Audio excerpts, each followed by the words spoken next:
நான் இந்த நிபந்தனைகளை ஏற்றுக்கிறல, இதுக்கு எதிராக நான் மக்கள்கிட்ட போகிறேன், நான் நீதிமன்றத்துக்கு போகிறேன் என்று சொன்னேன். உலமாக்கள் என்னை தடுத்து விட்டார்கள் என்று சொல்றீங்க. பல மீட்டிங்களில் நான் சொன்னேன், நான் இதுக்கு எதிராக பப்ளிக்ல பேச போறேன்.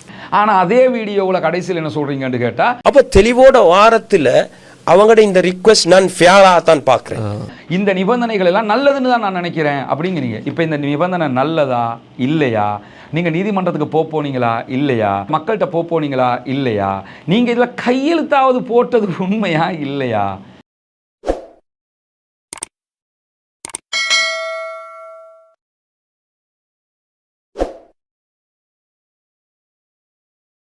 அன்பிற்கினிய சகோதர சகோதரிகளே, நம் அனைவர் மீதும் ஏக இறைவனுடைய அமைதியும் கருணையும் உண்டாகட்டுமாக.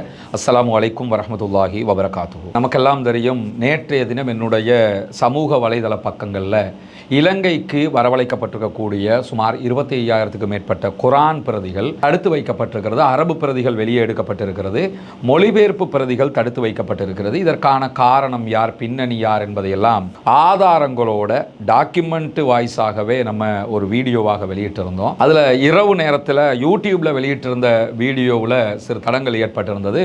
காரணம் என்னென்னா, அதில் நம்ம போட்டிருக்கக்கூடிய டாக்குமெண்ட்டுகளில் சில அட்ரஸுகள், முகவரிகள் இருக்கிறதுனால இதையெல்லாம் காட்சிப்படுத்தக்கூடாது என்பது யூடியூபினுடைய விதியாக இருக்கிறதுனால அதுக்கு கட்டுப்பட்டு நம்ம அந்த டாக்குமெண்ட்டுகள் சிலவற்றை மறைச்சிருக்கிறோம், காட்டினதை தவிர்க்க முடியாது. ஆனால் அந்த டாக்குமெண்ட் எல்லாமே ஃபேஸ்புக்கில் இருக்கக்கூடிய வீடியோவில் வெளிப்படையாகவே இருக்குது. எல்லா டாக்குமெண்ட்டும் பிரிண்டாகவும் டிஜிட்டலாகவும் என்னுடைய கையிலே இருக்கிறது. இந்த நேரத்தில் இந்த வீடியோவில் நாம் பேச வந்திருக்கக்கூடிய ஒரு விஷயமே என்னன்னா, நேற்று நம்முடைய வீடியோ ரிலீஸ் ஆகியிருந்த சேம் டைமில் வாய்ஸ் டியூப் தளத்தில் ஜமியத்துல் உலமாவினுடைய தற்போதைய ஜெனரல் செக்ரட்டரி, பொதுச் செயலாளராக செயல்படக்கூடிய அன்பு சகோதரர் ஷேக் அர்க்கம் நூராமித் அவர்களுடைய ஒரு இன்டர்வியூவும் வெளியாகி இருந்தது. என்னுடைய வீடியோவில் நான் முழுவதுமாகவே இந்த குரான் தடுக்கப்பட்டதற்கான காரணமே இந்த ரிவ்யூ கமிட்டி தான் என்பதை நானாக சொல்லலை, ஆதாரங்களோடு டாக்குமெண்ட் வாய்ஸாகவே சொல்லி இருக்கிறேன். இந்த நிலையில் தான் சகோதரர் அவங்க அந்த வீடியோ ஒரு இன்டர்வியூவில் சில பதில்களை சொல்லியிருக்கிறார்கள். இது தொடர்பாகவும் நம்ம சில மேலதிக தெளிவுகளை தெரிந்து கொள்ள வேண்டியிருக்கு. முதலாவது, என்னுடைய பாயிண்ட் ஆஃப் வியூ என்னங்கிறத நான் சொல்லிடுறேன். இலங்கைக்கு கொண்டு வரப்பட்டிருக்கக்கூடிய திருமறை குரான்களை பொறுத்தவரையில் அவைகள் குரான் பிரதிகள், அவைகள் சாதாரண புத்தகங்கள் அல்ல, கடத்தல் பொருட்கள் அல்ல, நாட்டில் தடை செய்யப்பட்ட பொருட்கள் அல்ல, மனிதர்களுக்கோ மிருகங்களுக்கோ தீங்கிழைக்கக்கூடிய ஒன்று அல்ல. இந்த முழு மனித சமூகத்திற்கும் நேர்வழி காட்டக்கூடிய புனிதமிக்க, நம்முடைய உயிரை விட மேலாக நாம் நேசிக்கக்கூடிய ஏக இறைவன் அல்லாஹுவால் இந்த பூமிக்கு, இந்த மனிதர்களுக்கு நேர்வழிக்காக அனுப்பப்பட்ட தூய வேதமாக இருக்கக்கூடிய திருமறை குரான். எனவே ஒரு முஸ்லிமாக, ஒரு மூமினாக திருமறை குரான் ஒன்று இலங்கைக்கு வருவதற்கு எந்தவித தடைகள் விதிக்கப்பட்டாலும் அதை எல்முனை அளவுக்கும் ஏற்றுக்கொள்ளுகிற இடத்தில் நானும் இல்லை, இஸ்லாத்தை ஏற்றுக்கொண்டிருக்கக்கூடிய மூமினான முஸ்லிமான என்னுடைய அன்பு சகோதரர்கள் யாருமே அந்த நிலையில் இல்லை. ஏன், மாற்று மத நண்பர்கள் கூட திருமறை குரான் இலங்கைக்கு வருவதை தடுக்க வேண்டும் என்கிற நிலையில் இருக்க மாட்டார்கள் என்பது என்னுடைய ஆழ்ந்த நம்பிக்கை. இப்படியான நிலையில் இலங்கைக்கு சாதிக் ஹாஜியார் என்கிற ஒரு சகோதரரால் சவுதியில் அவர் இருக்கிறார். அவரை பற்றிய மேலதிக விளக்கமெல்லாம் என்னுடைய முழு வீடியோவில் விவரமாக பேசியிருக்கிறேன். அதை பார்க்காத சகோதரர் முதல்ல அதை பார்த்துட்டீங்கன்னா என்ன நடந்திருக்கிறதுங்கிற உங்களுக்கு மொத்தமாக தெரிஞ்சிடும். அதுக்கு பிறகு மேலதிகமாக இது ஒரு புரிதலாக இருக்கும்.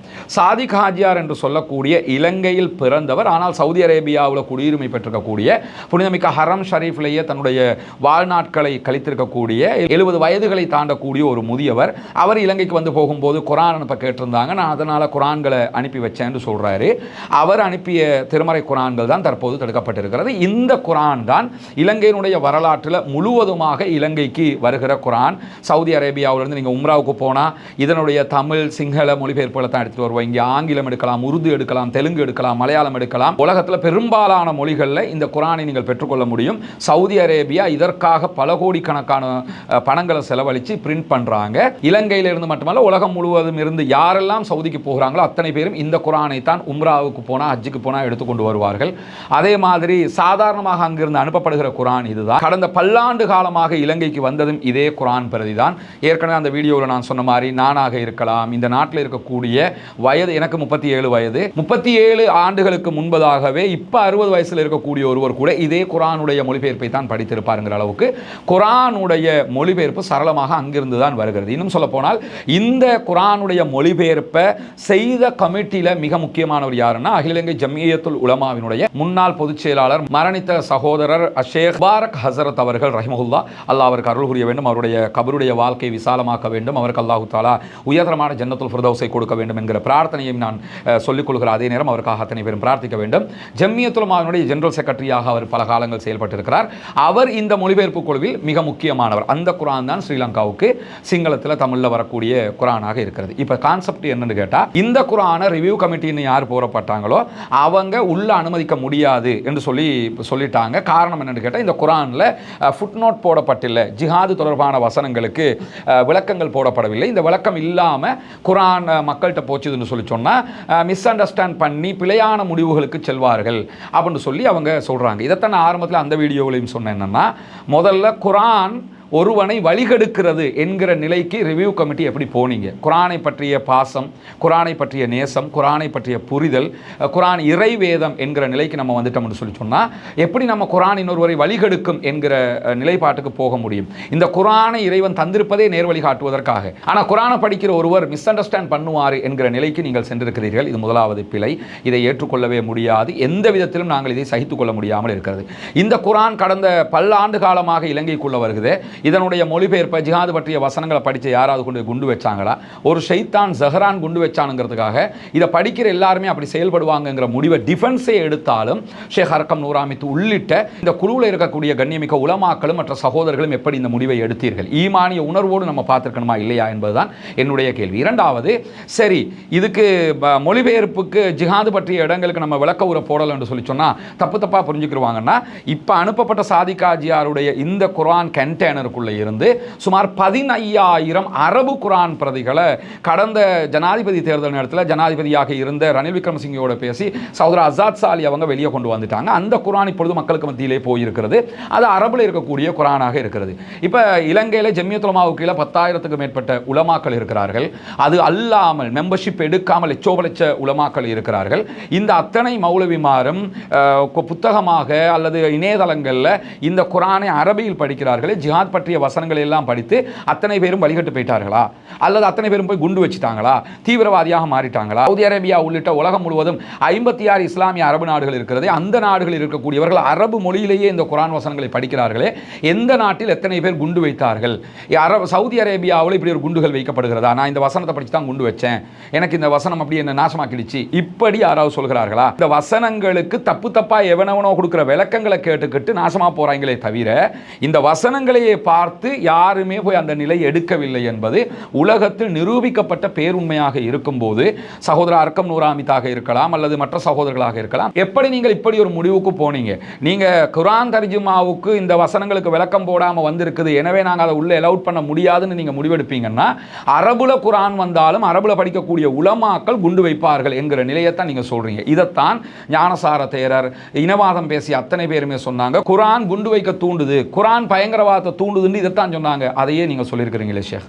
மீண்டும் மீண்டும் மீடியாவுக்குள்ளே வந்து உங்களை மாதிரி சகோதரர்கள், உங்களை மாதிரி கொஞ்சம் இன்டலெக்சுவலாக பேசக்கூடிய மக்களே இப்படி வந்து பேசலாமா, இப்படி நடக்கலாமா? இது என்ன முறைன்னு நான் கேட்குறேன். எனக்கு ரொம்ப மனவர்த்தமாக இருக்கிறது. ஒரு பிழை நடந்து விட்டது, நாங்கள் அந்த நேரத்தில் சிச்சுவேஷனுக்கு அப்படி பண்ணிட்டோம், மன்னிச்சுக்கிறோங்க, எப்படியாவது எல்லாரும் சேர்ந்து வெளியே கொண்டு வருவோம்னா அது ரீசனபிள், நம்ம அதை ஒத்துக்கொண்டு எல்லாருமே போயிடலாமே. ஆனால் ஒரு பிழையை மீண்டும் மீண்டும் கோயில் பல்ஸ் தத்துவம் மாதிரி அதையே திரும்ப திரும்ப சொல்லி நாங்கள் செஞ்சிட்டோம், அதனால் அது சரிதான் என்று நியாயப்படுத்துவது எப்படி நியாயம்? குரானுடைய வசனங்களுக்கு ஒவ்வொருவரும் தஃப்சீரை போட்டு வெளியிடுறாங்கன்னா பாராட்டுக்குரியது, நல்லது, வரவேற்புக்குரிய, அதை யாரும் மறுக்கலை. ஆனால் மொழிபெயர்ப்புக்கு விளக்க உரை போடவில்லை என்றாலே அதை தவறாக புரிவார்கள் என்று சொல்வது மிகப்பெரிய குற்றமாக இருக்கிறதா இல்லையா? இன்னைக்கு தானே நம்ம எல்லாரும் விளக்க உரை போட்டு குரானை ரிலீஸ் பண்ணுறோம். முன்னாடியெல்லாம் அப்படி கிடையாதே.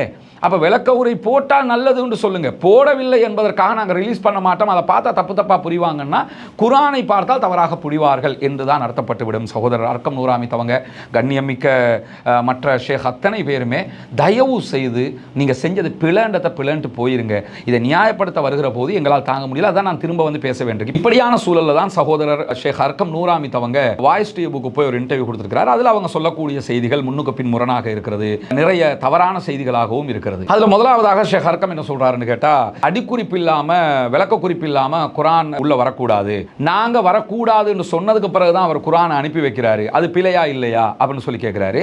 சரி, உங்க பார்வையில் அது பிழையாகவே இருக்கட்டுமே, குர்ஆனை அனுப்பிட்டாருங்க, குர்ஆன் நாட்டுக்குள்ளே வந்துடுச்சு, அடிக்குறிப்பு இல்லாமல் குர்ஆனை படித்து எவனுமே இங்கே நாசமாக போகலன்னும் போது அதை நீங்கள் ரிலீஸ் பண்ணிவிட்டு வேலையை பார்த்துருக்கலாமே. அது ஒரு பெரிய மேட்ரே இல்லையே, குர்ஆன் அப்படித்தானே இவ்வளோ காலமாக வந்திருக்குது. ஆனால் இன்னும் என்ன சொல்கிறீங்கன்னா, நாங்கள் அடிக்குறிப்பு இல்லாமல் வரக்கூடாதுன்னு சொன்னோம், ஆனால் அவங்க அனுப்பி வச்சிருக்கிறாங்கன்னு சொல்கிறீங்க. இது தவறான ஒரு வாதமாக இல்லையா ஷேக்? கண்ணியமிக்க உலமாக்கள் இதை யோசிக்க மாட்டீங்களா? இரண்டாவதாக ஷேக் ஹர்கம் நூராமி அவங்க என்ன சொல்கிறீங்கன்னா, இந்த குர்ஆன்கள் அத்தனையும் முஸ்லீம் கல்ச்சரல் டிபார்ட்மெண்ட்டினுடைய அப்போதைய டைரக்டர் ஜெனரலாக இருந்த ஃபைசலுடைய பேரில் தான் அனுப்பப்பட்டிருக்குது, அரசாங்கத்தில் பேரில் தான் இப்போ வருது. அரசாங்கத்தில் பேரில் வருதுன்னா அரசாங்கத்தால் இதை கேட்டது யார் அப்படின்னு கேட்குறீங்க. நல்ல கேள்வி. அரசாங்கத்தால் இதை யாருக்கு, அரசாங்கத்துக்கு என்ன தேவை இருக்குதுன்னு நான் கேட்குறேன். எங்களுக்கு குர்ஆன் ஒரு 50,000 அனுப்பி வையுங்கள், எங்களுக்கு ஒரு 1,00,000 குர்ஆனை அனுப்பி வைங்கன்னு அரசாங்கம் கேட்குமா? சாதிக் ஆஜியாரே என்ன சொல்கிறாருன்னு கேட்டால், இங்கே வர்ற நேரத்தில் நிறைய பேர் என்கிட்ட கேட்குறாங்க, அவங்களுக்காக நான் அனுப்பி வச்சேன், அவர்கிட்ட யாரும் கேட்டிருக்கலாம். சரி, யாருமே கேட்கல, அவர் சவுதியிலிருந்து ஃப்ரீயாக குர்ஆன் கிடைக்குது, கொண்டு வந்து இலங்கை முஸ்லீம்களுக்கு கொடுக்கணும்னு நினைக்கிறாரு. இப்போ என்ன பிழைன்னு கேட்குறேன். ஏன் அதை ரிக்வஸ்ட் பண்ணினா தான் கொண்டு வரணும் ஏதாவது இருக்குதா? என்ன ஒரு வாதம் இது? செய்த பிழைக்காக நம்ம வந்து பிராயச்சித்தம் தேடுவோம்னு பார்த்தா மீண்டும் மீண்டும் தேவையில்லாமல் பேசுகிறோம்ன்ற மாதிரி யோசிக்கணுமா இல்லையா ஷேக்? இப்படி நம்ம கேட்கலாமா? குர்ஆனா இல்லையா? குர்ஆன் வந்தால் நல்லது தானே. அடுத்ததாக நான் என்னுடைய வீடியோவில் திரும்ப திரும்ப சொன்ன விஷயம் என்னென்னா, இந்த குர்ஆன் தடுக்கப்படுவதற்கு காரணமே இந்த ரிவ்யூ கமிட்டி தான். ரிவ்யூ கமிட்டி கொடுத்த முடிவு தான் இதற்கு காரணம்னு நம்ம ஆதாரங்கள் எல்லாம் போட்டிருந்தோம், கையெழுத்து போட்டவங்களை எல்லாம் காட்டியிருந்தோம். அதையே இந்த வீடியோவில் ஷேக் ஹர்கம் நூராமி அவங்க ஒப்புக்கொள்கிறாங்க. ஆமாம், நாங்கள் ரிவ்யூ கமிட்டி சார்பாக குர்ஆனை அனுமதிக்க முடியாது என்று நாங்கள் தான் எழுதி கொடுத்தோம் அப்படின்னு சொல்றாரு. இதைத்தான் நாங்களும் கேட்கிறோம், ஏன் எழுதி கொடுத்தீங்க? அதுக்கு முன்னால் இருந்த டிரெக்டர் அதெல்லாம் நிபந்தனையும் போட்டிருக்குது. மேலாய்வு குழு ரிப்போர்ட்டை கொடுக்குது, சொல்லுது இந்த நிபந்தனை அடிப்படையில் இதில் அடிக்குறிப்புகள் இல்லை, தெளிவுகள் இல்லை, இதனால இதை இந்த சட்ட அடிப்படையில் கொண்டாட முடியாது. நீங்கள் எழுதி கொடுத்தோம்ங்கிறத பகிரங்கமாக சொல்லுகிற அளவுக்கு நிலைமை இருக்குதுன்னா ஷேக், எவ்வளவு மனவர்த்தத்துக்குரியது. நீங்கள் எப்படி எழுதி கொடுக்கலாம்ங்கிறதான கேள்வியே. ஆனால் எழுதி கொடுத்தோம் நாங்கள் தான்றதை பகிரங்கமாக ஷேக் அவங்க ஒப்புக்கொண்டிருக்கிறாங்க. எனவே ரிவ்யூ கமிட்டி செய்த வேலை தான் இதற்கான அடிப்படைங்கிறது தெளிவாக தெரிகிறது. இரண்டாவதாக இந்த ரிவ்யூ கமிட்டி விஷயத்தில் நீங்கள் புரிஞ்சுக்கிறணும், இதுதான் அந்த லிஸ்ட்டு, நான் காட்டின லிஸ்ட்டும். இதில் இருக்கக்கூடியவங்களில் ஷேக் ஹர்கம் நூராமித் மாத்திரம் இதற்குரிய காரணமானவர் அல்ல என்பதையும் நான் திட்டவட்டமாக சொல்லிக்கொள்வேன். ஏன்னா சில பேர் வந்து ஓகே எல்லாம் ஹர்கம் நூராமித்துடைய தலைமையிலே போயிடட்டுங்கிற மாதிரி நினச்சிங்கன்னு சொல்லி சொன்னால் அது அல்லாஹ்விடத்தில் நீங்கள் தப்ப முடியாது. உலகத்தில் வேணும்னா கண்ணு காணாமல் போயிடலாம். இதில் இருக்கக்கூடிய அத்தனை பேருமே இதற்கு பொறுப்புதாரிகள். குறிப்பாக நான் இதில் பேர் லிஸ்ட்டையும் சொல்லியிருந்தேன். இதில் அஷேக் ஹர்கம் நூராமித் இருக்கிறாரு, அதே போன்று அஷேக் டாக்டர் அஸ்வர் இருக்கிறாரு, அதே போன்று அஷேக் முர்ஷித் முலஃபர் இருக்கிறாரு, அஷேக் முஸ்தபா ரஸா இருக்கிறாரு. இந்த 4 பேரும் தான் இந்த குர்ஆன் தடுக்கிற அந்த மீட்டிங்கில் இருந்த ரிவ்யூ கமிட்டியினுடைய உலமாக்களாக இருக்கிறார்கள். அதற்கு பிறகு வரக்கூடிய கொஞ்சம் பேர் இருக்கிறாங்க. அலா அஹமத், இவர் முஸ்லீம் கல்ச்சரல் டிபார்ட்மெண்ட்டுடைய அசிஸ்டன்ட் செக்ரட்டரி. நான் என்னுடைய வீடியோலையும் சொல்லியிருந்தேன். ஏதோ நமக்கு சம்மந்தம் இல்லைன்ற மாதிரி இருக்கிறாங்க. அத்தனை பேருமே குற்றவாளிகள். நன்றாக புரிந்து கொள்ளுங்கள், அல்லாஹ்விடத்தில் நீங்கள் யாருமே தப்ப முடியாது. அதே மாதிரி நிலூஃபர் அசிஸ்டன்ட் டைரக்டர் MRCA, அவரும் இதில் இருக்கிறார், சைன் பண்ணியிருக்கிறார். முஃப்திங்கிற ஒருத்தர், அவரும் இதில் சைன் பண்ணிருக்கார், டெவலப்மெண்ட் ஆஃபீஸராக இருக்கிறார் MRCAல. அதே போன்று ஃபாத்திமாங்கிற ஒரு சகோதரி இருக்கிறாங்க MRCAல. அதே மாதிரி ரஃபாய்டீன் என்கிற ஒரு ரிலீஜியஸ் டிவிஷனுக்கு இருக்கிறாரு MRCAல. இவங்க அத்தனை பேரும் சேர்ந்து தான் கையெழுத்து போட்டுக்கிறாங்க. நான் ஒன்றே ஒன்று சொல்கிறேன், நீங்கள் அத்தனை பேரும் சேர்ந்து இந்த சமூகத்திற்கு இனவாதிகள் செய்ய துணியாத ஒரு வேலையை கூட நீங்கள் சைன் பண்ணி தடுத்துட்டீங்க. தடுத்ததோடு கூட தடுத்துட்டோம், ஏதோ பிழை நடந்துச்சு, அல்லா எங்களை பொருந்திக்க இறைவா, நாங்கள் செஞ்சது பிழை தான், எப்படியாவது வெளியே கொண்டு வந்துடும் முயற்சி பண்ணுறதை விட்டு போட்டு திரும்ப வந்து நாங்கள் செஞ்சது சரிதானுங்கிற விதமாக பேசுவது நியாயம் இல்லை ஷேக் அவங்களே. அதையும் யோசிக்கிறீங்க. ரெண்டாவது, எப்படியாவது அர்க்கம் நம்மளை காப்பாற்றிடுவார் நீங்களாம் நினச்சிங்கன்னா இந்த உலகத்தில் வேணும்னா இப்படி வீடியோக்களை போட்டு எதையாவது ஒன்று சொல்ல முடியும். மற்றபடி மறுமையில் அப்படியான ஒரு நிலையை எடுக்க முடியாது. அல்லாஹ் பார்த்து கொண்டு இருக்கிறான். அதே மாதிரி இந்த வீடியோவில் ஷேக் ஹர்கம் நூராமித் அவங்க ஒரு செய்தியை சொல்கிறாங்க, அல்லாஹ் பார்த்து கொண்டு இருக்கிறான், எங்களுடைய மனசாட்சியை பற்றி இறைவனுக்கு தெரியும், நாங்கள் லட்சக்கணக்கான குர்ஆனை வெளியே கொண்டு வந்திருக்கிறோம் இந்த காலகட்டத்தில் அப்படின்னு சொல்கிறாங்க. உண்மையிலே அல்லாஹ் உங்களுக்கு ரஹமத் செய்யணும், அல்லாஹ் உங்களுக்கு பரக்கத் செய்யணும். நீங்கள் இந்த தடுக்கப்பட்ட குர்ஆன்களை நீங்கள் தடை செய்த மாதிரி வெளியே கொண்டு வந்த அந்த நன்மையும் உங்களுக்கு இருக்கிறது, அதை நான் மறுக்கலை. நீங்கள் கொண்டு வந்திருந்தால், நீங்கள் லட்சோப லட்சம் குர்ஆன்களை நாங்கள் வெளியே விட்டோம் என்று சொல்லுகிற அதே ஆட்கள் சொல்கிறீர்கள், இந்த குர்ஆனை தடுத்து விட்டோம் என்றும் சொல்கிறீர்களே, எப்படி நியாயம்? நீங்கள் 2 லட்சம் குர்ஆனை வெளியே கொண்டு வந்தீங்கன்னா 25,000 குர்ஆனை ஏன் தடுத்தீங்க? குர்ஆன் தானே அது. நீங்களா முடிவெடுத்துட்டீங்க இதை பார்த்தா எல்லாம் நாசமாக போயிடுவாங்க. குர்ஆனுக்கு எப்படி முடிவெடுப்பீங்க? அது ஒரு வேறு புத்தகம் கிடையாது, ஒரு பாட்டு புத்தகம் கிடையாது, கூத்து புத்தகம் கிடையாது, வேறு ஏதோ ஒரு வேறு மாதிரியான ஒரு புத்தகம் கிடையாது. உலகத்திலேயே நம்பர் 1 உயிருக்கு மேலாக நேசிக்கக்கூடிய திருமறை குர்ஆன். இந்த 40,000 தடுத்து போட்டு நாங்கள் 2 லட்சம் குர்ஆனை வெளியே கொண்டு வந்தோம்னு சொல்லி சொன்னால் அது எப்படி ஷேக் நியாயமாக இருக்கும்? அதை நம்ம உள்ள மேத்துக்களை மறுக்கிறது எல்லோருடையவும். அதை யோசிக்க மாட்டீங்களா நீங்கள்? அந்த வீடியோவில் நான் கவனித்த இன்னும் ஒரு விஷயம் என்னடா ஷேக், உங்ககிட்ட மொழிபெயர்ப்பில் எந்த பிழையும் இல்லை. இது நல்லா நீங்கள் விளங்கணும். மொழிபெயர்ப்பில் எந்த ஒரு புலன்னு நாங்கள் சொல்ல வரல. அடிக்குறிப்பு போடாமல் விட்டதுதான் பிழை அப்படின்னு சொல்கிறீங்க. மொழிபெயர்ப்பில் எந்த பிழையும் இல்லைன்னா அதை படிக்கிறதுனால என்ன பிரச்சனை வரப்போகுது? மொழிபெயர்ப்பில் எந்த பிழையும் இல்லைங்கிறீங்க, அதை படிக்கிறதுனால என்ன பிரச்சனை வரப்போகுது? அடிக்குறிப்பு என்பது மேலதிகமாக உள்ளது தானே. போட்டால் எக்ஸ்ட்ரா 4 விஷயத்தை தெரிஞ்சுக்கிற போகிறாங்க. எக்ஸ்ட்ரா 4 விஷயம் தெரியல் என்றாலும் குர்ஆன், அது குர்ஆனுடைய மொழிபெயர்ப்பு மிகச்சரியாக இருக்கிறதுன்னு சொல்கிறீங்க. மிகச்சரியான மொழிபெயர்ப்போடு இருக்கக்கூடிய குர்ஆனை ரிலீஸ் பண்ணுவதற்கு என்ன பிரச்சனையானது? இந்த இடத்துல ஷேக் அர்கம் நூராமித் அவர்களுடைய முழுமையான அந்த பேட்டியில் நான் கவனித்த ஒரு மிகப்பெரிய முரண்பாடு என்ன தெரியுமா? நீங்கள் செய்தது மிகச்சரியாக இருந்திருந்தால் இப்படியெல்லாம் நீங்கள் பேச வேண்டி வராது ஷேக். ஆமாம், நாங்கள் செஞ்சது சரி, யார் என்ன சொல்ல முடியும், என்ன பிழை அப்படின்னு சொல்லி கேட்டலாம். ஆனால் நான் இப்போ போடக்கூடிய இந்த செய்திகள், நான் போட்டு காட்டக்கூடிய இந்த கட்டிங்குகளை பார்த்துட்டு ஷேக் அவங்களும் நீங்கள் சொன்னது சரியாங்கிறத முடிவெடுத்துக்கிறங்க.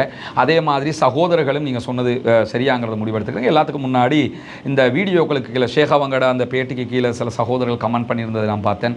தயவு செஞ்சு அப்படி யாருமே கமெண்ட் பண்ணாதீங்க. தவறான, நம்ம யாரையுமே திட்ட வேண்டிய அவசியம் இல்லை. அல்லாஹ் பார்த்துக்கொள்வான். இந்த அநியாயம் செய்தவர்களுக்கு அல்லாஹ் தஆலா நிச்சயமாக கூலி கொடுப்பான். அந்த மாதிரி நீங்கள் அல்லாஹ் அவங்கள பார்த்துக்குருவாண்டா அது வேறு விஷயம். வேறு விதமான கமெண்ட்டுகளை பண்ணாதீங்க. இந்த விவகாரத்திலையும் யாரும் இந்த ரிவ்யூ கமிட்டிக்கோ யாருக்கோ தப்புந்தவருமாக அவருடைய மானம் தொடர்பாக அப்படியெல்லாம் நீங்கள் கமெண்ட் பண்ணாதீங்க தயவு செய்து.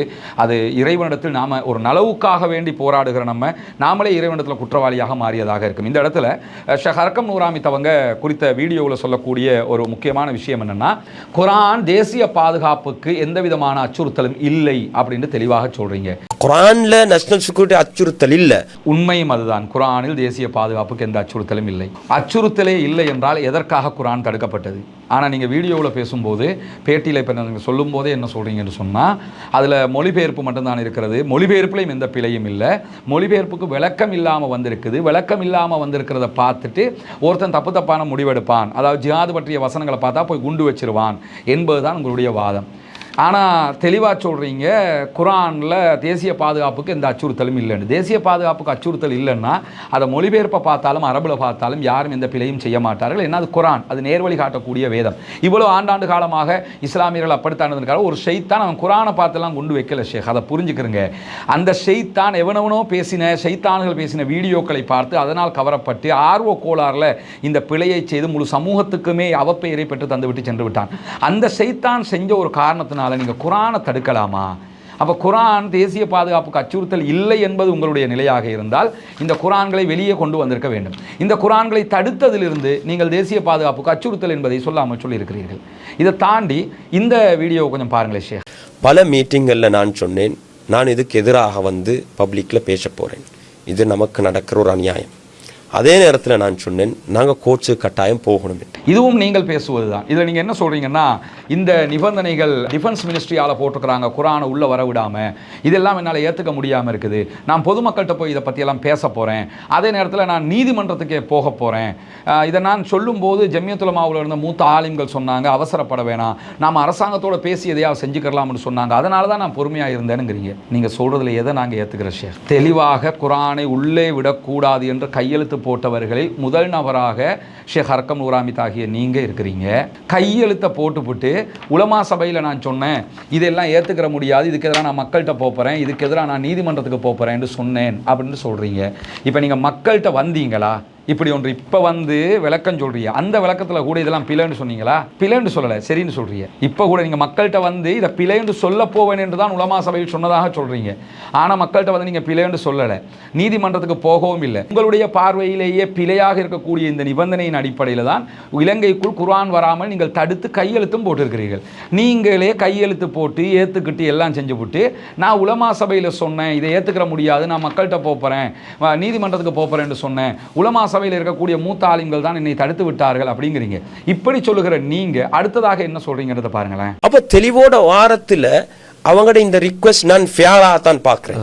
பாதுகாப்பு அமைச்சால் இலங்கைக்குள் குரான்கள் புத்தகங்கள் கொண்டு வருவதற்கு போடப்பட்டிருக்கக்கூடிய நிபந்தனை நல்லது, அதை ஃபேவா தான் நான் பார்க்குறேங்கிறீங்க. எனக்கு தெரியல ஷேக், நான் உங்களை ஓவராக நான் இதுக்கு பேசுறதுக்கு நான் நினைக்கல ஷேக், என்னால் முடியல. ஏன்னா ஏன் ஒரு வீடியோவில் ஏன் இத்தனை முரண்பாடு? நீங்கள் சரியான வகையில் இதை செஞ்சுருந்தீங்கன்னா இந்த கமிட்டி நீங்கள் இவ்வளவு தடுமாற வேண்டிய அவசியம் இல்லை. முதலாவது சொல்கிறீங்க குரானில் தேசிய பாதுகாப்புக்கு எந்த அச்சுறுத்தலும் இல்லைங்கிறீங்க. ஆனால் இந்த நிபந்தனை அச்சுறுத்தல் இருக்கிறது என்பதை மிக தெளிவாக சொல்லுது. அதை ஏற்றுக்கிட்டு தான் நீங்கள் குரானை தடுத்தும் இருக்கிறீங்க. ஜம்மியத்துல் உலமாவில் நீங்கள் போய் என்ன சொன்னதாக சொல்கிறீங்கன்னா, நான் இந்த நிபந்தனைகளை ஏற்றுக்கிறல, இதுக்கு எதிராக நான் மக்கள்கிட்ட போகிறேன், நான் நீதிமன்றத்துக்கு போகிறேன் என்று சொன்னேன், உலமாக்கள் என்னை தடுத்து விட்டார்கள் என்று சொல்கிறீங்க. பல மீட்டிங்களில் நான் சொன்னேன் நான் இதுக்கு எதிராக பப்ளிக்ல பேச போறேன். ஆனா அதே வீடியோவில் கடைசியில் என்ன சொல்றீங்கன்னு கேட்டா, அப்ப தெளிவோட வாரத்துல அவங்களோட இந்த ரிக்வெஸ்ட் நான் ஃபேரா தான் பார்க்கிறேன். இந்த நிபந்தனைகள் எல்லாம் நல்லதுன்னு தான் நான் நினைக்கிறேன் அப்படிங்கிறீங்க. இப்போ இந்த நிபந்தனை நல்லதா இல்லையா? நீங்கள் நீதிமன்றத்துக்கு போனீங்களா இல்லையா? நீங்கள் மக்கள்கிட்ட போனீங்களா இல்லையா? நீங்கள் இதில் கையெழுத்தாவது போட்டது உண்மையா இல்லையா? சுப்ஹானல்லாஹ், அல்லாஹ் உங்களுக்கு ரஹ்மத் செய்யட்டும், அல்லாஹ் உங்களுக்கு பரக்கத் செய்யட்டும். அல்லாஹு தாலா இந்த விஷயத்தில் உங்களுக்கு ஒரு தெளிவான நிலையை தரட்டும்னு நான் பிரார்த்தனை பண்ணுறேன்னா, உங்களுக்கும் எனக்கும் தெரிந்த ஒரு வசனத்தை நான் சொல்கிறேன். இன்னமா யக்ஷல்லாஹ மின் இபாதிஹில் உலமா, அல்லாஹ்வின் அடியார்களில் அவனை அதிகமாக பயப்படக்கூடியவர்கள் உலமாக்கள், ஆலிம்கள், அறிஞர்கள் என்று அல்லாஹு தாலா சொல்கிறான். இது உங்களுக்கும் தெரியும், எனக்கும் தெரியும். ஆனால் இந்த வசனத்துக்கு நான் இந்த இடத்துல விளக்கம் சொல்லணுமா என்றும் நான் யோசிக்கிறேன். ஏன்னா உலமாக்கள் நம்ம அல்லாஹ்வை பயந்திருந்தா இந்த நிபந்தனையை நீங்கள் முதல்ல ஏற்றுக்கிற கூடாது. ரெண்டாவது, இந்த நிபந்தனை பிழை என்று நீங்கள் ஒத்துக்கொண்டு தான் ஜம்மியத்துல் உலமாவில் நான் மக்கள்கிட்ட போகிறேன், நீதிமன்றத்துக்கு போகிறேன்னு சொல்லியிருக்கிறீங்க. மூணாவது, இந்த நிபந்தனை எல்லாம் சரிதானே, அதை நான் சரியாக தான் பார்க்குறேன் என்று சொல்லி டிஃபென்ஸ் மினிஸ்ட்ரி செஞ்சது சரி என்றும் பேசுகிறீங்க. இப்போ முதல்ல இதை செஞ்சது டிஃபென்ஸ் மினிஸ்ட்ரியா நீங்களா என்கிறது டிஃபென்ஸ் மினிஸ்ட்ரிக்கும் உங்களுக்கும் அல்லாஹ்வுக்கும் கல்ச்சரல் அஃபேர்ஸுக்கும் தான் தெரியும். அதை தாண்டி நீங்கள் இதில் ஒவ்வொரு இடத்துக்கு ஒவ்வொரு மாதிரி பேசுனதை தாண்டி ஒரே வீடியோவில் 3 மாதிரியும் பேசியிருக்கிறீங்கிறதும் வெளிப்படையாக தெரியுது. என்ன கேட்டால், ஈமான் கொண்டவர்களாக, அல்லாஹ்வை நேசிக்கிறவர்களாக, அல்லாஹ்வுடைய தூதர் ஸல்லல்லாஹு அலைஹி வஸல்லம் அவர்களை நேசிக்கிறவர்களாக, திருமறை குர்ஆனை நேசிக்கிறவர்களாக நீங்கள் அத்தனை பேரும் என்ன செஞ்சுருக்கணும் தெரியுமா? டிஃபென்ஸ் மினிஸ்ட்ரியே இந்த நிபந்தனையை தந்திருந்தாலும் நீங்கள் தந்திருக்கிறீங்க, இந்த கமிட்டியில் இருந்து எனக்கு சைன் பண்ண முடியாது, நான் ரிசைன் பண்ணுறேன்னு நீங்கள் ரிசைன் பண்ணியிருக்கணும். ஈமான் உள்ளவர்களாக அந்த முடிவை தான் நீங்கள் எடுத்திருக்க வேண்டும். அல்லது நாங்கள் கையெழுத்து போடவே மாட்டோம் என்ற அத்தனை பேரும் இந்த குர்ஆன் ஏன் நிற்குது தெரியுமா? அவங்க எங்களுக்கு இந்த குர்ஆனை தடுக்க சொல்லி சொல்கிறாங்க, நாங்கள் தடுக்க மாட்டோம் என்று கையெழுத்து போடாமல் இருக்கிறோம் என்று நீங்கள் பேசியிருந்தால் இந்த சமூகமே உங்களை கொண்டாடும். நீங்கள் அப்படி இல்லாமல் நீங்களே தடுக்கிறதுக்கு சைனை பண்ணிட்டு இப்போ டிஃபென்ஸ் மினிஸ்ட்ரி சொல்லிச்சு, அவங்க சொன்னாங்க, இவங்க சொன்னாங்க, நாங்கள் செஞ்சிட்டோம், கல்ச்சரல் அஃபேர்ஸ் சொன்னாங்க, அவங்க தான் இதுக்கு பொறுப்புன்னா என்ன ஷேக் சொல்ல வர்றீங்க? ஒரு பாவத்தை கண்டால் கையால் தடுங்கள், நாவால் தடுங்கள், முடியாவிட்டால் வெறுத்து ஒதுங்குங்கள். நீங்கள் முதல்ல இந்த நிபந்தனைகளை கிழிச்சு போட்டிருக்கணும். அந்த இடத்துல உங்களுக்கு ஈமான் இருந்திருக்கணும். இந்த நிபந்தனைகளை நான் ஏற்றுக்கொள்ள முடியாது, அதுதான் கையால் தடுப்பது. ஓகே, உங்களால் முடியலை. ரெண்டாவதாக என்ன செய்யலாம்? நாவால் தடுத்திருக்கணும். இது என்னங்க நிபந்தனை? குர்ஆனை தடுக்க சொல்கிறீங்களேங்க, அது எப்படிங்க நாங்கள் செய்யலாம்? இது எங்களுக்கு முடியாது என்று நீங்கள் சைன் பண்ணாமல் அப்படியே இதை நிறுத்தி வைத்திருக்க வேண்டும். அது வாயால் தடுத்ததாகவாவது இருந்திருக்கும். ஒன்றுமே முடியலையா, நான் சைன் பண்ண முடியாது, இந்தாங்க என்ற ரிசைன் லெட்டர், அல்லாஹ்க்கு நான் பயப்படுறேன், இது குர்ஆன் விஷயத்தில் நான் விளையாட விரும்பலை என்று சொல்லி நீங்கள் வெளியேறி, மனதால் வெறுத்து வெளியேறி இருக்கணும். நீங்கள் கையால் தடுக்கவும் இல்லை இந்த பாவத்தை, நாவால் தடுக்கவும் இல்லை, மனதால் வெறுத்து ஒதுங்கவும் இல்லை, நீங்களே இந்த பாவத்துக்கு துணை போய்விட்டீர்கள். தாவனு அலல் பிர்ரி வத்தக்குவாவலா தாவனு அலல் இஸ்மி வல் உதுவான். நன்மையான காரியத்திற்கும் இரையச்சமுள்ள காரியங்களுக்கும் ஒருவருக்கு ஒருவர் உதவியாக இருங்கள், பாவத்துக்கும் வரம்பு மீறலுக்கும் உதவியாக இருக்காதீர்கள் என்று குர்ஆன் சொல்கிறது. குர்ஆனை வெளியே விட்டிருந்தால் இரையச்சமுள்ள காரியம், நல்ல காரியம். இதை வெளியே விடாமல் தடுத்தது, இடைநிறுத்தியது. அதை தாண்டி குர்ஆனை மொழிபெயர்ப்பை வெறுமனே படித்தால், அதற்கு விளக்கம் இல்லாமல் படித்தால் குண்டு வைத்து விடுவார்கள், தீவிரவாதத்துக்கு போயிடுவாங்க என்றெல்லாம் நீங்களே இப்போ மீடியாக்களை பேசுகிறீங்களே, இது வரம்பு மீறல், இது பாவம். தயவு செய்து நீங்கள் செய்த பிழையை இன்னும் சரி கட்ட போய் மேலதிகமாக குற்றங்களை செய்யாதீங்க. இது நல்லமில்லை ஷேக், உலமாக்களுக்கு இது நல்லமில்லை. மனது வெந்து சொல்கிறேன். அகில இலங்கை ஜம்மியாவில் இருக்கக்கூடிய தலைவர்கள் உள்ளிட்ட உலமாக்கள் தயவு செய்து இவர்களுக்கு இதை சொல்லிக் கொடுங்க. இந்த மாதிரி நீங்கள் இப்போ ஆல்ரெடி குர்ஆனை தடுத்து வரம்பு மீறிட்டு நாங்கள் தடுத்தது சரியா பிழையா என்பதை சொல்ல வந்து மேலும் மேலும் வரம்பு மீறுறீங்க. குர்ஆனை உங்களை சரிப்படுத்துவதற்காக குர்ஆனை பிழையாக காட்ட வராதீர்கள் ஷேக். அவங்க அன்பாக நான் இதை கேட்டுக்கிறேன். நீங்கள் என்னுடைய நண்பரும் கூட. நம்ம வேறு வழி இல்லை. நட்பு என்பது வேறு, குர்ஆனுடைய இந்த செய்திகள் என்பது வேறு சகோதரர்களே. கடைசியாக ஷேக் அதில் இன்னும் சில 2 விஷயங்கள் நீங்கள் சொல்கிறீங்க. ஒன்று வந்து என்னென்னா, அந்த காலகட்டம் எப்படின்னு யோசிச்சு பாருங்கள். ஜனாசாவை கூட எரிச்சாங்க. விளங்கணும் எந்த சூழல்ல இது நியமிக்கப்பட்டிருந்தது. 2021 யாருடைய அரசாங்கம் எங்கட ஜனாசாக்களை கூட எடுத்து அடக்க முடியாத ஒரு நிலை. 18 மாதம் ஆயிடுச்சு அனுரகுமார் திசாநாயக்க வந்து. இந்த காலகட்டத்திலேயாவது நீங்கள் இந்த குர்ஆனை அப்போ வெளியே கொண்டு வந்திருக்கலாமா இல்லையா? இப்போ சுதந்திரம் தானே இருக்குது. ஜனாசாவெல்லாம் எரிச்ச காலகட்டத்தில் நாங்களாம் எப்படி இருந்தோம் தெரியுமாங்கிறீங்க. நீங்கள் அப்படி இருந்திருக்கலாம் ஷேக். நான் ஒரு நாளும் அப்படி இருக்கலை. நான் ஜனாசா எரிக்கப்பட்ட போது ரோட்டில் இறங்கி போராடி இருக்கிறேன். அதற்கு எதிராக ஆர்ப்பாட்டம் பண்ணியிருக்கிறேன். இதை நான் இந்த இடத்துல சொல்லணுங்கிறதுக்காகத்தான் சொல்கிறேன் ஷேக். மற்றபடி ஒன்றும் கிடையாது. கொழும்பில் நடந்த எல்லா ஆர்ப்பாட்டங்களிலும் பங்கெடுத்திருக்கிறேன். அதற்கு எதிராக ஒரு நாள் விடாமல் தொடர்ந்து குரல் எழுப்பி இருக்கிறேன். ஜனாசாவைத்தான் தரணும், எந்த இடத்திலும் சாம்பலை கூட தரக்கூடாது, எங்களுக்கு ஜனாசா தான் வேண்டும் என்று உச்சமாக நான் குரல் கொடுத்திருக்கிறேன். எனவே நான் ஜனாசா எரிக்கிற போதும் நான் எந்த இடத்துலையும் பின்வாங்கினதில்லை ஷேக். அதே மாதிரி ஈஸ்டர் அட்டாக் நடந்த நேரத்திலையும் எவனோ ஒரு ஷைத்தான் குண்டு வச்சானுங்கிறதுக்காக இந்த இஸ்லாமிய சமூகம் பயந்து நடுங்க வேண்டிய அவசியம் இல்லை. நம்ம எல்லாம் தைரியமா நிற்கணும், அதுக்கு எதிராக குரல் கொடுக்கணும், முஸ்லீம்களை நம்ம பாதுகாக்கணும், இந்த ஷைத்தான்கள் இல்லாமல் ஆக்கணும் என்பதை உரத்து நான் பேசியிருக்கிறேன். எனவே நம்ம எல்லாம் எப்படி இருந்தோம் தெரியுமா, இப்போ எப்படி இருக்கோம் தெரியுமா, தேவையில்லை. எவ்வளவு கஷ்டம் வந்தாலும் ஈமானோடு நெஞ்சுறுதியோடு முன்னுக்கு நிற்கணும் ஷேக். இதை நான் நினைக்கிறேன். நீங்கள் இதை எதுக்கு சொல்ல வர்றீங்கன்னா, அந்த காலகட்டத்தில் எப்படி இருந்த நேரத்தில் இது வந்துச்சு தெரியுமானா, அப்போ பயந்து போய் சைன் பண்ணீங்களா? பயந்து போய் சைன் பண்ணீங்கன்னா நீங்கள் அத்தனை பேர் மேன் இந்த குழுவில் இருக்கணுங்கிற ஒரு கேள்வியும் இருக்குது. பயப்படாத ஆக்களை குழுவில் வச்சு விட்ருங்க, வேலை முடிஞ்சு. இப்போயும் ஒன்றும் கெட்டு போகலை. இந்த குழு பாராளுமன்ற அங்கீகாரம் பெற்ற குழுவும் அல்ல, அல்லது இந்த குழு கெசட் செய்யப்பட்ட ஒரு குழுவும் அல்ல, இந்த குழு எடிட் பண்ண முடியாத ஒரு குழுவும் அல்ல, தாராளமாக எடிட் பண்ண முடியுமான ஒரு குழு. இந்த குழு நினைத்தால் இந்த நிபந்தனைகளை நாங்கள் மாற்றுறோம், நாங்கள் வந்து குர்ஆனை ரிலீஸ் பண்ணுறதுக்கு அனுமதி கொடுக்குறோம்னு நீங்கள் நினைச்சா குர்ஆனை ரிலீஸ் பண்ண அனுமதி கொடுக்கலாம். இப்படி இருக்கலாம் அந்த காரியம் முடியும். ஏன்னா நீங்கள் நினைக்காம இது ஒன்றும் செய்ய முடியாது. அல்லாஹ் உங்களுக்கு அருள் புரிய வேண்டும். தயவு செய்து இந்த குர்ஆனை வெளியே விடுங்கன்னு ஒரு அறிக்கையை நீங்கள் கொடுங்க. கொடுத்துட்டீங்கன்னு சொன்னால் முடிஞ்சு போச்சு. இல்லைன்னா இந்த குழுவில் இருந்து நீங்கள் என்ன செய்ய போறீங்கிற கேள்வி இருக்கிறது. எனவே இந்த குழுவால் தான் இவ்வளவு நடந்திருக்கிறது. அதை தாண்டி கடைசியாக ஷேக் ஹர்கம் அவங்க இன்னொரு செய்தியை சொல்றீங்க. குர்ஆன்ல தப்லீக் குர்ஆன், தௌஹீது குர்ஆன், ஜமாத் இஸ்லாமி குர்ஆன், தரீகத்து குர்ஆன் எல்லாம் இல்லை என்று சொல்றீங்க. குர்ஆன்ல தௌஹீத் குர்ஆன், தப்லீக் குர்ஆன், அந்த ஜமாத் குர்ஆன், இந்த ஜமாத் குர்ஆன் ஒன்று இல்லை. குர்ஆன்ல தப்லீக் குர்ஆன் இல்லை, தௌஹீத் குர்ஆன் இல்லை, தரீகத்து குர்ஆன் இல்லை என்று சொல்லக்கூடிய நீங்கள் அப்போ இதை தடுக்கிறதுக்கு மட்டுமே அந்த நிபந்தனையை போட்டிங்க. தயவு செஞ்சு அதுக்கு நீங்கள் விளக்கம் சொல்லணுமா இல்லையா? ஏன்னா அதில் 4வது நேம் ஆஃப் புக் நான் இதை அதுலேயும் படித்து காட்டினேன். அதில் ஒரு சிங்கள மொழிபெயர்ப்பு, சுத்த அல் குர்ஆனைய அவசன் ஜுசு துணகி அர்த்த நிவரணைய, குர்ஆனுடைய இறுதி 3 பகுதிகளுக்கான மொழிபெயர்ப்பும் தஃசீரும் இருக்குது. இதை நீங்கள் தடுத்துருக்கிறீங்க. தடுக்கும்போது நீங்கள் அதுக்கு சொல்லக்கூடிய அதில் என்னென்னு கேட்டால் 6.3 8.3 ஆகிய விதி பிரகாரம் இதை இந்த குர்ஆனை உள்ளே அனுமதிக்க முடியாது அப்படிங்கிறீங்க. அந்த 6.3 8.3ல என்ன இருக்குண்டா ஷேக், இது நீங்களே தடுப்பதற்காக, இந்த குர்ஆனை தடுக்கிறதுக்காக போட்ட விளக்கத்தில் தான் இது இருக்குது. முஸ்லீம் கல்ச்சரல் அஃபேர்ஸில் இதில் நீங்கள் சைன் பண்ணியிருக்கிறீங்க. அதெல்லாம் இந்த டாக்குமெண்ட்டெல்லாம் எனக்கு இருக்குது. அதில் நீங்கள் சொல்கிறீங்க 6.3ல books based on Hanbali and Maliki fiqh. இந்த மொழிபெயர்ப்பு ஹம்பலி மாலிகி ஃபிக்கு அடிப்படையாக கொண்டு இருக்கிறது. as well as books of Fatawa can be imported only for research and reference purpose. Hanbali Maliki அடிப்படையாக கொண்ட இந்த மாதிரியான புத்தகங்கள் ரிசர்ச் பர்பஸுக்கு மட்டும்தான் எலவ் பண்ணப்படும், அது இல்லாமல் எதற்கும் எலவ் பண்ணப்படாது அப்படிங்கிறீங்க. குர்ஆனில் தப்லீக் குர்ஆன், தௌஹீது குர்ஆன், தரீகத்து குர்ஆன் அப்படி ஒன்று இல்லைன்னு நீங்களே சொல்கிறீங்க தெளிவாக. அல்ஹம்துலில்லாஹ். சொல்லுகிற நீங்கள் இந்த மொழிபெயர்ப்பை எப்படி ஹம்பலி மாலிகி மொழிபெயர்ப்புன்னு பிரித்து பார்த்தீங்க? இதையும் குர்ஆனுண்டே வெளியே விட்டுருக்கலாமே, ஹம்பலி மாலிகின்னு பிரித்து பார்க்க வேண்டிய அவசியம் இல்லையே. அதனால் ஷேக் இதில் எல்லை மீறி போயிட்டீங்கன்னு மிக தெளிவாக தெரியுது ஷேக். குர்ஆனை தடுப்பதற்கு நாட் பர்மிட்டட் என்று போடுவதற்கு சைன் பண்ணுவதற்கு உங்கள் கைகள் நடுங்கி இருக்க வேண்டும், உள்ளம் பதறி இருக்க வேண்டும், கண்களிலிருந்து இரத்த கண்ணீர் வடிந்திருக்க வேண்டும். நீங்கள் யாருமே அப்படி செய்யலை. அசால்ட்டாக சைனை பண்ணி இதை தடுத்து போட்டு அழகாக வெளியேறி போட்டு இப்போ சாதி காஜியார் பிள்ளைங்கிறீங்க. அப்படி தானே? அல்லாஹு தாலா அந்த மனிதனுக்கு அருள் புரியட்டும். புனிதமிக்க ஹரம் ஷரீஃபில் தன்னுடைய வாழ்க்கையை கழிக்கிறாரு. 70 ஆண்டுகளை தாண்டிய ஒரு மூத்த மனிதன். நான் அவரை நேரில் எங்கேயுமே கண்டதில்லை. ஓரிரு முறை தொலைபேசியில் பேசியிருக்கிறேன், புகைப்படங்களில் பார்த்துருக்கிறேன். அல்லாஹு தாலா அவருக்கு அருள் புரியட்டும். ஏன் தெரியுமா? இலங்கை இஸ்லாமிய மக்களுக்காக குரான் பிரதிகளை, லட்சக்கணக்கான பிரதிகளை இத்தனை ஆண்டு காலமாக அங்கிருந்து ஃப்ரீயாக அனுப்பி வைக்கிறாரு. கேட்குறதெல்லாம் தர்றாரு.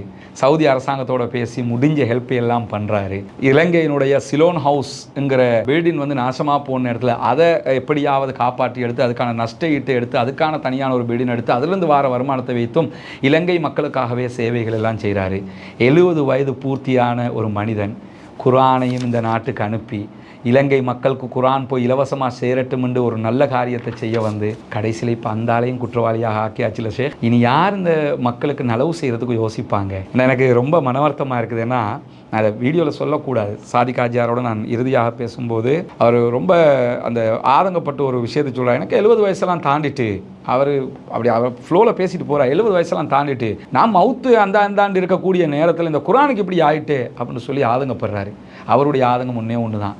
நமக்கு 70 வயசாகிட்டு நம்ம இலங்கைக்கு குர்ஆன் அனுப்பி விட்டு குர்ஆனையே இப்படி தடுத்துட்டாங்களே என்று தடுமாறுறாரு. எல்லாத்தையும் விடுவோம் ஷேக். உங்களுடைய குழு சார்பாக, ரிவ்யூ கமிட்டி சார்பாக மீண்டும் இந்த குர்ஆனை அனுமதிப்பதற்கான ஒரே ஒரு அனுமதியை கொடுங்க. எல்லாம் முடிஞ்சு போயிடும். கீ உங்கள் கையில் தான் இருக்குது. முஸ்லீம் கல்ச்சரல் எஃபியாஸுடையும் உங்கள் கையிலேயும் தான் இருக்குது. 2 பேரும் சேர்ந்து செய்த அநியாயம் இது. யாரும் தப்பிடலாம்னு நினைக்காதீங்க. முஸ்லீம் கல்ச்சரல் எஃபியாஸில் இருக்கிற பிரதர் நிலூஃபராக இருக்கலாம், பிரதர் அலாவாக இருக்கலாம், சிஸ்டர் ஃபாத்திமாவாக இருக்கலாம், பிரதர் ரஃபாய்டீனாக இருக்கலாம், மேலே நான் சொல்லுகிற இந்த ரிவ்யூ கமிட்டியில் இருக்கக்கூடிய முஸ்தபா ரஸாவாக இருக்கலாம், டாக்டர் அஸ்வராக இருக்கலாம், அர்க்கம் நூராமிதாக இருக்கலாம். நீங்கள் அத்தனை பேரும் செய்த குற்றம் இது. இன்னும் நீங்கள் தான் அந்த ரிவ்யூ கமிட்டியில் இருக்கிறீங்க. நீங்கள் ஒரு கடிதம் கொடுத்தீங்கன்னா குர்ஆன் வெளியே வந்துடும். தயவு செய்து அந்த வேலையை செய்ய பாருங்கள். திரும்ப திரும்ப மீடியாக்களுக்கு போய் இப்படி ஒன்றுக்கு பின் முரணாக பேசிக்கிட்டே இருக்காதீங்க. நீங்கள் பேச ஷேக் நானும் அதுக்கு விளக்கம் சொல்லிக்கொண்டே இருக்க வேண்டி வரும். அது நல்லா இருக்காதுன்னு நான் நினைக்கிறேன். தயவு செய்து அல்லாஹ்வுக்கு பயப்பட்டு குர்ஆனை வெளியில் கொண்டு வர்றதுக்கு முயற்சி பண்ணுவோம். இப்படியான வேலைகளை செய்கிறதை நம்ம நிறுத்துவோம். இது புனிதமிக்க குர்ஆன். அல் குர்ஆனு ஹுஜ்ஜத்துன் லக்க அவ் அலைக்க. குர்ஆன் நாளை மறுமையிலே உங்களுக்கு சாதகமாக அல்லது பாதகமாக வந்து நிற்கும் என்று நபிகள் நாயகம் ஸல்லல்லாஹு அலைஹி வஸல்லம் அவங்க சொல்லிட்டாங்க. எனவே இதில் கையெழுத்து போட்ட அத்தனை பேரும் அல்லாஹ்விடத்திலே நீங்கள் உங்களுக்கான பதில்களை தேடிக்கொள்ளுங்கள். குர்ஆன் உங்களுக்கு எதிராக வந்து நின்றுவிடக்கூடாது. அந்த பயம் எங்களுக்கும் இருக்கிறது. அதே நேரத்தில் நீங்கள் செய்த பிழைக்காக ஒரு 70 வயதுடைய ஒரு முதியவர் இந்த நாட்டுக்காக, இந்த இஸ்லாமிய சமூகத்துக்காக நிறைய வேலைகளை செய்யக்கூடிய அந்த சாதிக் ஹாஜியாராக திரும்ப திரும்ப கெட்டவனாக காட்டுறதுக்கோ, அவர் செஞ்ச ஒரு முட்டாள்தனம் என்று காட்டுறதுக்கோ, அவரால் தான் எல்லாம் என்று திரும்ப பேச வர்றதுக்கோ வராதிங்க. அவர் அனுப்பினது ஒன்றும் நாட்டுக்கு பாதகமான ஒன்று அனுப்பலை, ஒரு குற்றத்தை அவர் அனுப்பலை, அல்லது இந்த முஸ்லீம்களோ இந்த நாட்டு மக்களோ பயன்படுத்தக்கூடாத ஒரு ஆபத்தான ஒரு போதைப் பொருள் மாதிரி ஒரு ஐட்டத்தை அனுப்பலை. உலக முஸ்லீம்கள் அத்தனை பேரும் தலைமேல் வைத்து ஏற்றுக்கொள்ளக்கூடிய, உள்ளத்தில் உயிரை விட மேலாக நேசிக்கக்கூடிய திருமறை குர்ஆனைத்தான் அனுப்பியிருக்கிறாரு. குர்ஆனை அனுப்பியதையே குற்றமாக பார்த்தீர்கள் என்றால் எதைத்தான் சரியாக பார்க்க போகிறீர்கள்? அல்லாஹு தாலா நம் அனைவருடைய பிழைகளையும் புரிந்து கொள்ளட்டும், நம் அனைவருடைய நல்ல செயல்களையும் ஏற்றுக்கொள்ளட்டும். ஷேக் அர்க்கம் உள்ளிட்ட இந்த ரிவ்யூ கமிட்டியினுடைய இந்த பிழையை மீண்டும் மீண்டும் நீங்கள் சரி கட்டுவதற்கு வீடியோவுக்கு முன்னாடி வர்றதை விட்டுவிட்டு ஒரே ஒரு அறிக்கையை கொடுத்து சரி கட்டி அந்த குர்ஆனை வெளியில் எடுக்குமாறு அன்பாக கேட்டு முடித்துக் கொள்கிறேன். வாஹர் தவானா அல்ஹம்துலில்லாஹி ரப்பில் ஆலமீன்.